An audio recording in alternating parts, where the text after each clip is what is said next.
Hello दोस्तों, नमस्कार दोस्तों, स्वागत है आप सभी का ऑनलाइन अड्डा फर्स्ट यूट्यूब चैनल पर। इस वीडियो में हम बात कर रहे हैं एक बड़ी और लेटेस्ट अपडेट के बारे में जो कि संबंधित है उत्तर प्रदेश के अंदर 1,44,000 शिक्षा मित्रों के बारे में कोर्ट के माध्यम से दिए गए एक बड़े आदेश को लेकर। कोर्ट की तरफ से 1,44,000 शिक्षा मित्रों के संबंध में एक बड़ा आदेश दिया गया है और ये आदेश निश्चित तौर पर उत्तर प्रदेश सरकार के लिए एक बड़ा झटका भी है, क्योंकि आपने देखा होगा उत्तर प्रदेश के अंदर जब भी कहीं ना कहीं छात्र शिक्षक अनुपात की बात की जाती है तो वहां पे जो जितने भी शिक्षा मित्र हैं उनको काउंट कर लिया जाता है। वर्तमान में उत्तर प्रदेश के अंदर 1,44,000 से ज़्यादा शिक्षा मित्र मौजूद हैं। इसकी जानकारी समय समय पर आपको समाचार पत्रों के माध्यम से मिलती रहती है, लेकिन जब भी सरकार के माध्यम से शिक्षक भर्ती को लेकर बात की जाती है या किसी भी मामले को लेकर बात की जाती है बेसिक में, तो वो शिक्षा मित्रों को अनुपात के अंदर जोड़ करके बताते हैं और ये कहते हैं कि हमारा जो अनुपात है पूरे तरीके से बराबर है। लेकिन अब कोर्ट के माध्यम से ये जो अनुपात है उसको बिगाड़ दिया गया है। यहाँ पे कोर्ट की तरफ से कहा गया, उस पर डिटेल में बात करेंगे। कोर्ट की तरफ से जारी किए गए ऑर्डर के मुताबिक एक बड़ी अपडेट सामने निकल कर आ रही है और कोर्ट के माध्यम से जो शिक्षा मित्र हैं उनको अनुपात से बाहर करने का आदेश दिया गया है। डिटेल में बात करते हैं। चैनल को सब्सक्राइब करके बेल आइकन को दबा लें और वीडियो को लाइक कर दें, जिससे कि आपको रियल ऑथेंटिक जानकारी ऑनलाइन अड्डा फर्स्ट यूट्यूब चैनल के माध्यम से मिलती रहे। मेरे पास ये पूरा का पूरा ऑर्डर है, लेकिन ऑर्डर दिखाने से पहले मैं बता दूं कि सरकार कैसे शिक्षा मित्रों को अनुपात में जोड़ करके आपको बताती रही है। आपने विधानसभा का कोई भी पत्र उठा करके देख लो, जब उसमें यह पूछा जाता है कि प्राथमिक विद्यालयों में कितने पद खाली हैं और कितने पदों पर शिक्षक भर्ती प्रक्रिया के माध्यम से भरा जाएगा, क्या नई शिक्षक भर्ती आएगी कि नहीं आएगी, क्या टीचर्स के पद खाली हैं या नहीं, तो इस मामले को लेकर लगातार जो हमारी उत्तर प्रदेश सरकार है वो ये कह देती थी कि 4,17,866 पदों के सापेक्ष 85,100 जो 52 पद हैं वो खाली पड़े हुए हैं, लेकिन 1,43,450 शिक्षा मित्रों को सम्मिलित कर लिया जाता था अनुपात के अंदर। और ये बात कह करके ये कह दिया जाता था कि मानक के अनुरूप हमारे पास जो शिक्षा मित्रों की संख्या है उसको जोड़कर अनुपात समानुपात बराबर है। ऐसा ही समय समय पर आने की वजह से नई शिक्षक भर्ती को लेकर जो मामला है वो खत्म हो जाता था। अब ये तो सरकार बार बार कहने की विधानसभा के अंदर जवाब दे देती है या कहीं पर ही पूछा जाए तो, लेकिन अब इसको लेकर एक मामला कोर्ट में गया और कोर्ट के अंदर सुनवाई के बाद क्या होता है वो काफी महत्वपूर्ण है। यहाँ पे ध्यान से सुनिएगा, वीडियो को लाइक कर देना, क्योंकि यहाँ से आपको सही सटीक जानकारी सबसे पहले दे दी जाती है। एक अपना वो लगा दो लोगो, जिससे कि कोई कॉपी ना कर सके इस मामले को, क्योंकि बहुत सारे लोग आ जाते हैं गलत जानकारी को लेकर। मुद्दे पे आते हैं। मुद्दा ये है आप सभी के सामने, इंक्लूजन ऑफ शिक्षा Mitra in party assistant teacher under clause 3 of the government order. मामला ये था, मैं आपको बता दूं जिन अभ्यर्थियों को नहीं पता, सुबह के समाचार पत्र अगर आपने पढ़े होंगे तो आपको पता होना चाहिए कि कोर्ट की तरफ से एक ऑर्डर दिया गया है बेसिक शिक्षा विभाग के अंदर। अब जब बेसिक शिक्षा विभाग में कोई भी आदेश आता है किसी भी मामले से संबंधित, वो उतना ही महत्वपूर्ण होता है जितना आप सभी के लिए है, ठीक है ना। अब वहां पे तो इस मामले को लेकर सुनवाई हुई। सुनवाई के समय पे जो चीजें निकल के आई वो काफी महत्वपूर्ण है। जब इस मामले पे सुनवाई की जा रही थी तो सबसे बड़ा सवाल ये था कि जो बेसिक के अंदर प्राथमिक में पढ़ाने वाले शिक्षा मित्र हैं उनका क्या लोकस है, क्योंकि सरकार समय समय पे उनको इंक्लूड कर लेती है अनुपात समानुपात के अंदर असिस्टेंट टीचर के रूप में। अब कोर्ट क्या कहती है, ध्यान से सुनिए।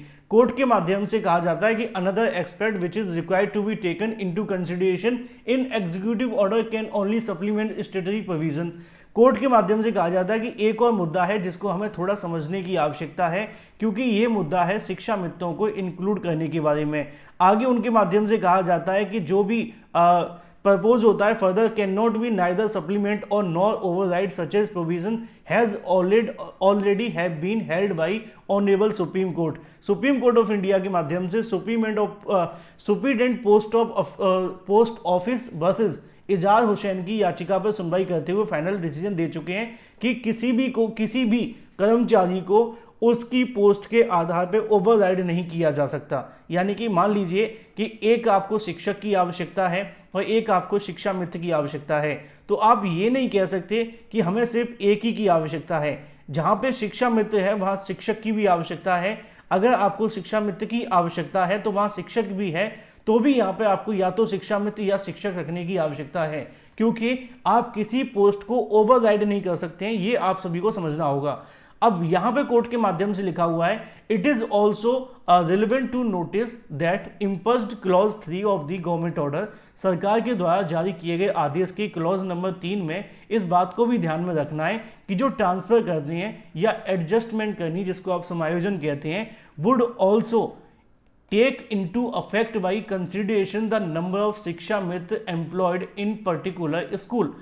सरकार का आदेश ये आता है कि जो भी यहाँ ट्रांसफर करने या समायोजन करने हैं वो तभी यहाँ पे संभव हो सकेंगे जब हम शिक्षा मित्रों को भी यहाँ पे ऐड ऑन करते हुए करें। एग्जाम्पल के तौर पे मान लीजिए कि एक विद्यालय के अंदर ये कहा जा रहा है कि यहाँ पे एक भी शिक्षक नहीं है, लेकिन अगर वहाँ पे शिक्षा मित्र है तो सरकार का मानना है कि यहाँ पे शिक्षक है, लेकिन अगर यहाँ पे शिक्षा मित्र है और शिक्षक नहीं है तो गाइडलाइन क्या कहती है कि यहाँ पे शिक्षक नहीं है, लेकिन सरकार अनुपात में जोड़ करके उनको शिक्षक मान लेती है।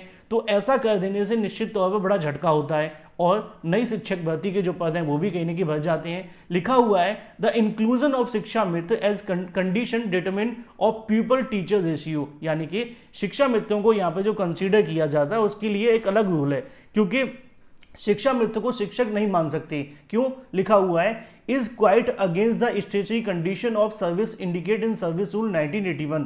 ये उसके अगेंस्ट है जो सर्विस रूल 1981 है, जिसके अंदर शिक्षक बनने की एक अलग योग्यता है। अब आपको पता होना चाहिए कि शिक्षक बनने के लिए जो योग्यता है वो क्या रखी गई है, आपको यहाँ पे देखने के लिए मिलेगा द इंक्लूजन ऑफ शिक्षा मित्रों के बारे में। पहला है बेसिक की नियमावली 1981 जो सर्विस रूल है उसके मुताबिक, और दूसरा आपको यहाँ पे देखने के लिए मिलेगा जूनियर बेसिक का मतलब समझते हो ना, जूनियर बेसिक 1 to 5 को कहते हैं, सीनियर बेसिक 6 to 8 को कहते हैं। अब यहाँ पे लिखा हुआ है कि जो आपका रिक्रूटमेंट प्रोसेस है उसके माध्यम से चयनित होने वाले असिस्टेंट मास्टर यानी कि जो असिस्टेंट टीचर्स हैं या असिस्टेंट मिस्ट्रेस जो फीमेल की बात की जाती है, उनका कहना ये है कि इनको जूनियर बेसिक पद पे डायरेक्ट रिक्रूटमेंट के माध्यम से भरा जाएगा। डायरेक्ट रिक्रूटमेंट मतलब सीधी भर्ती, जैसे कि आपकी 69,000 या 68,000 हुई है। रूल नंबर 14 भी इसको सपोर्ट करता है। प्लस अगर आपको प्रमोशन करना है तो उसके लिए भी रूल नंबर 18 और रूल नंबर 8 भी इसको इंडिकेट करता है कि आपको एकेडमिक क्वालिफिकेशन को ध्यान में रखना होगा, चाहे आप असिस्टेंट मास्टर के लिए हो या मिस्ट्रेस के बारे में। अगर आप इसके साथ साथ और भी रखना चाहते हैं तो उनके लिए एक योग्यता भी है, जैसे कि आप प्राइमरी में शिक्षक बनना चाहते हैं तो आपके पास में बैचलर डिग्री होनी चाहिए किसी भी यूनिवर्सिटी के माध्यम से, है ना। प्लस आपके साथ में क्या होना चाहिए, आपके पास में होना चाहिए इसके लिए एक ट्रेनिंग कोर्स। अब ट्रेनिंग कोर्स कौन कौन से होते हैं, अगर प्राइमरी की बात की जाए तो बेसिक टीचर सर्टिफिकेट जिसको आप बीटीसी कहते हैं, इसके अलावा diploma in elementary education, degree या डिप्लोमा जो भी आपके पास है वो भी यहाँ पे हो तो भी आप शिक्षक बन सकते हैं। अब यहाँ पे कोर्ट के माध्यम से इस बात को क्लियर किया गया कि आप शिक्षा मित्र को शिक्षक के पद पे ऐड ऑन नहीं कर सकते। क्यों नहीं कर सकते? क्योंकि बेसिक के जो रूल हैं उसके मुताबिक शिक्षक बनने की एक योग्यता है। वो योग्यता है आपके पास ग्रेजुएशन होनी चाहिए, बीटीसी होना चाहिए, डीएलएड होना चाहिए, प्लस आपके पास में क्या होना चाहिए, टीईटी होना चाहिए। तो ये सारी चीज़ें जब आपके पास हैं तो आप सीधी भर्ती के अंदर बैठ करके चयनित होने चाहिए। मुद्दे की बात, सबसे मुद्दे की बात, ये सब कुछ अगर आपके पास है भी है तब भी आप शिक्षक नहीं बन सकते जब तक आप डायरेक्ट रिक्रूटमेंट के माध्यम से शिक्षक नहीं बन जाते या डायरेक्ट रिक्रूटमेंट के माध्यम से चयनित नहीं होते, तब तक आप शिक्षक नहीं चुने जाएंगे।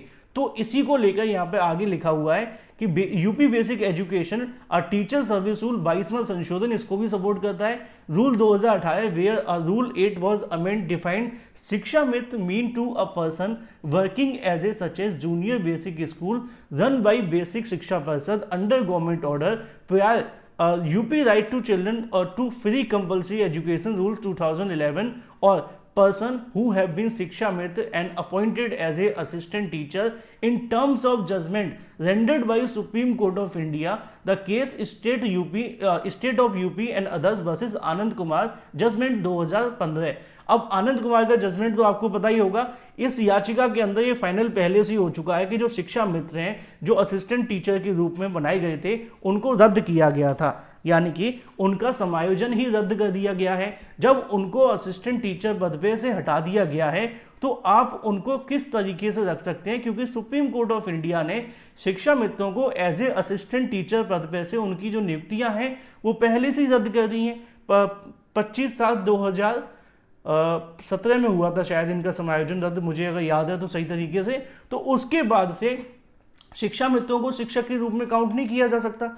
इसी को लेकर दूसरे पेज पे आप देखेंगे तो लिखा हुआ है the aforesaid aspect makes evident that qualification required for propose appointment as a assistant teacher are not required for appointment as a shiksha mitra. यानी कि जो असिस्टेंट टीचर बनने के लिए आपसे जो योग्यताएं मांगी जाती हैं वो योग्यता आपसे नहीं मांगी जाती है शिक्षा मित्र बनने के लिए। तो जब आपसे शिक्षा मित्र बनने के लिए वो योग्यता नहीं मांगी जा रही है जो असिस्टेंट टीचर बनने के लिए मांगी जा रही है, तो आप एक शिक्षा मित्रों को असिस्टेंट टीचर के रूप में कैसे काउंट कर सकते हैं। And therefore the government order clearly error, यानी कि सरकार का जो आदेश है वो पूरे तरीके से गलत है। Equating assistant teacher with Shiksha Mitra eventually unequal have been treated as equal, यानी कि शिक्षा मित्र और जो सहायक अध्यापक हैं वो आपस में इक्वल नहीं है, लेकिन सरकार के माध्यम से चूंकि उनको इक्वल ट्रीट किया गया है जो कि पूरे तरीके से गलत है।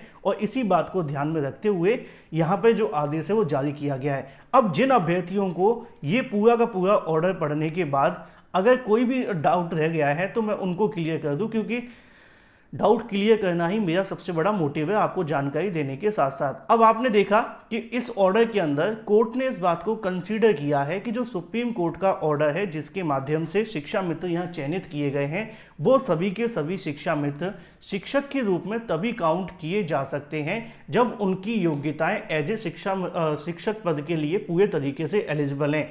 अगर वो शिक्षक पद के लिए एलिजिबल नहीं है तो सरकार उनको अनुपात के अंदर ला करके बार बार जो खेल बिगाड़ने का काम करती है, चाहे वो शिक्षक भर्ती को लेकर हो या किसी मामले पर, अब उनको ऐड नहीं कर सकते हैं। तो बड़ी अपडेट यहाँ पे देखने के लिए मिल रही है। कोर्ट के माध्यम से जो उत्तर प्रदेश के अंदर ट्रांसफर होने थे या समायोजन होने थे उसको लेकर मामला कोर्ट में गया था और कोर्ट में इस बात पर बहस की जा रही थी कि जो शिक्षा मित्र हैं उनको जोड़ करके हम ट्रांसफर करना चाहते हैं, समायोजन करना चाहते हैं, लेकिन कोर्ट ने साफ कह दिया है कि जो असिस्टेंट टीचर पद की योग्यता है वो योग्यता शिक्षा मित्रों के पास नहीं है। अगर योग्यता है भी है तो उन्होंने डायरेक्ट रिक्रूटमेंट को पास नहीं किया है, तो कैसे उनको एड ऑन किया जा सकता है। इसलिए 1,44,000 जो पद हैं उन पदों को शिक्षा मित्रों को मान करके मान सकते हैं, लेकिन 1,44,000 पद को अगर आप शिक्षक मानना है तो शिक्षक भर्ती परीक्षा के माध्यम से भरने के बाद ही उनको शिक्षक माना जाएगा।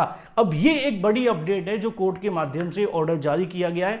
इसके आधार पर नई शिक्षक भर्ती को लेकर भी बड़ी अपडेट निकल कर आ रही है। देखना ये होगा कि अब अगर इस ऑर्डर के आधार को बनाकर नई शिक्षक भर्ती की मांग की जाए और नई शिक्षक भर्ती के संबंध में कहा जाए तो शायद ज़्यादा बेनिफिशियल होगा, क्योंकि प्रदेश में पद खाली हैं, सरकार बार बार अनुपात समानुपात के जरिए चीज़ें घुमा देती है। फिलहाल ये थी एक बड़ी और latest update. Thank you for watching this video.